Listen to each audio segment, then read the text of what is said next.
Okay, good morning. Tapos tayo pumunta dito sa SS po. Ayan po, yung may mga nag-report ako sa SS kasi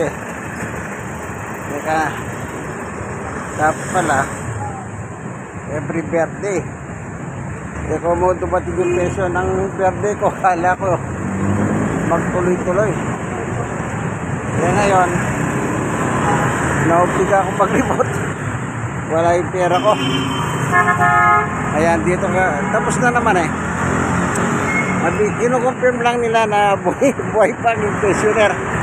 Yung pala yun, kailangan ma-confirm lang nila yung annual, kasi nga ang nag-retiro ako bilang permanent disability kasi stroke ako para malaman nila kung buhay pa o wala na, naglaho na sa ibabaw ng mundo.